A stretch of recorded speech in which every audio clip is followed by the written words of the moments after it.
Okay, we're live. Hello, everybody. It's Thursday, April 23rd. I hope everybody is doing well. Today it's about 70 degrees, I'm told. It was about 55 when I came to work. If you're on the East Coast, surely Maryland, New York, it's really weird weather. Like some days it's 80, and then yesterday it was 27 in the morning. So, kind of a really weird spring, but who knows? May is next week, and hopefully things will get better. But it's dry, there's no snow, and we're working, so life is good.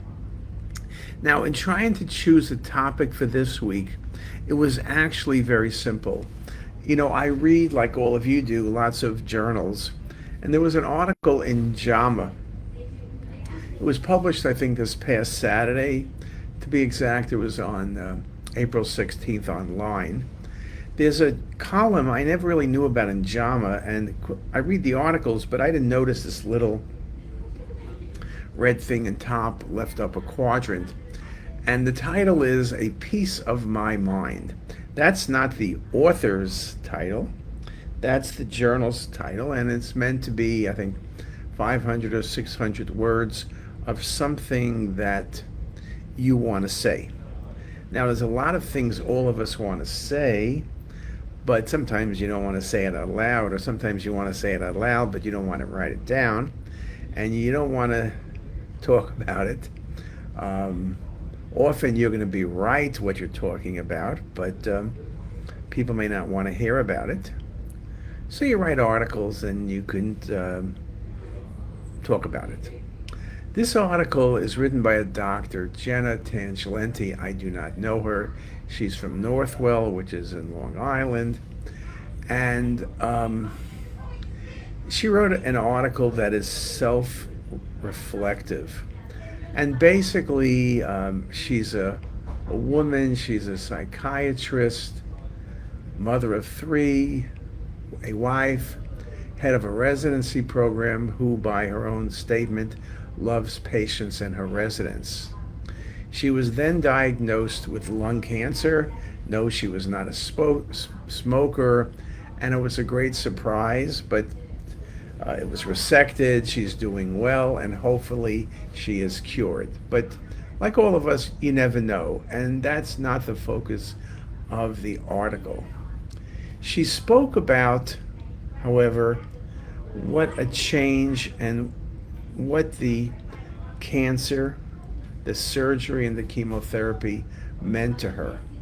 And I'll give you a quote. I love my job. I still love my job. I poured myself into it. Residents, patients, systems. Residents later told me they did not fully understand the depth and importance of our work together until I had left.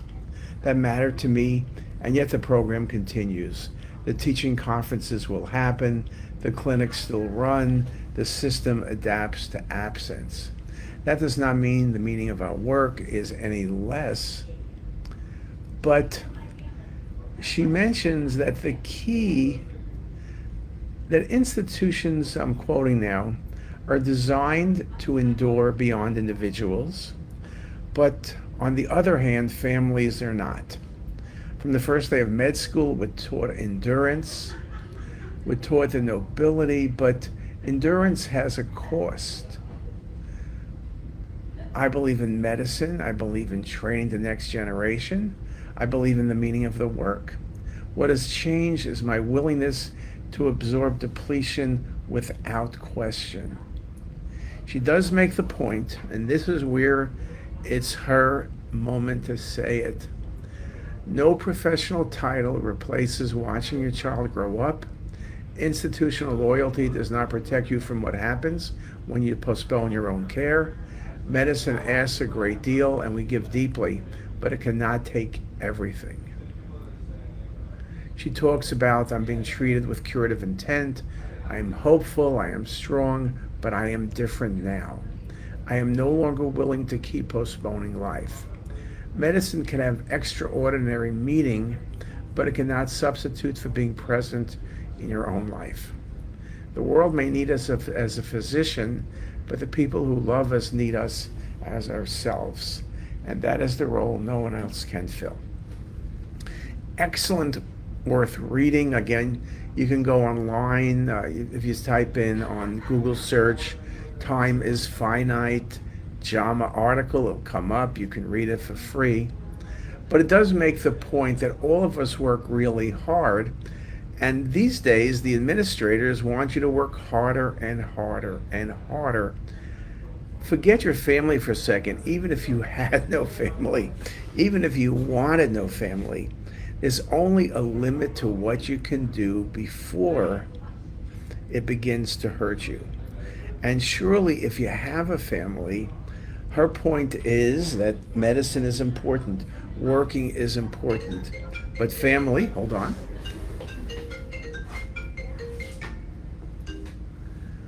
I forgot to turn it off.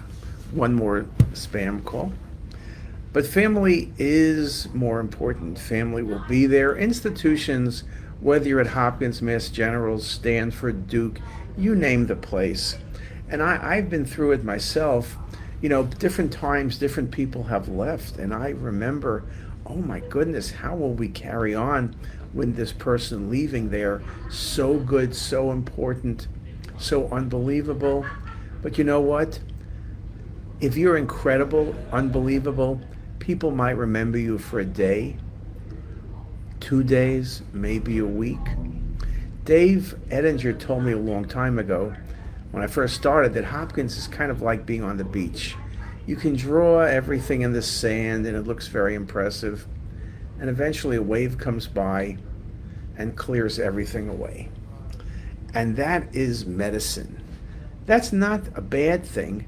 That's just the reality. The reality is that the institution you're at will last far longer than you, no matter how good you are, no matter how important you are, no matter what people say and what you do.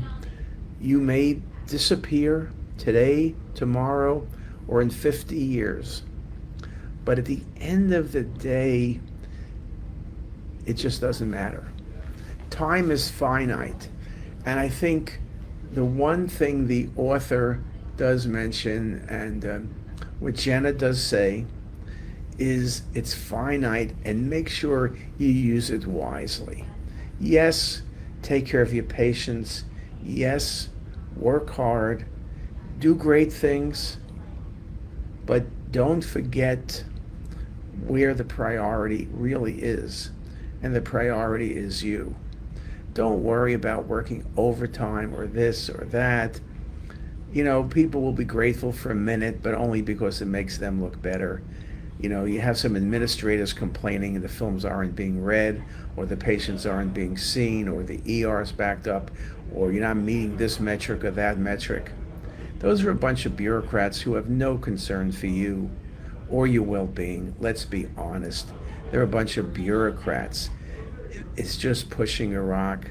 They look at their numbers, they look at profitability, they look at all the things most doctors don't look at. And somehow or other, we've managed to put them in charge, which is a subject for another day. But time is finite. It's a good thing to remember because it's something that all of us do forget. And so even if you take a deep breath once a day, in the morning, in the night, or at noontime, just remember that and act accordingly.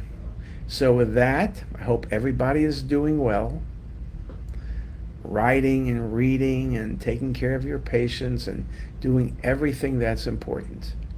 But remember, there's a balance. Time is finite. Make sure you take care of the things that can't survive without you. And with that, have a great day, everybody.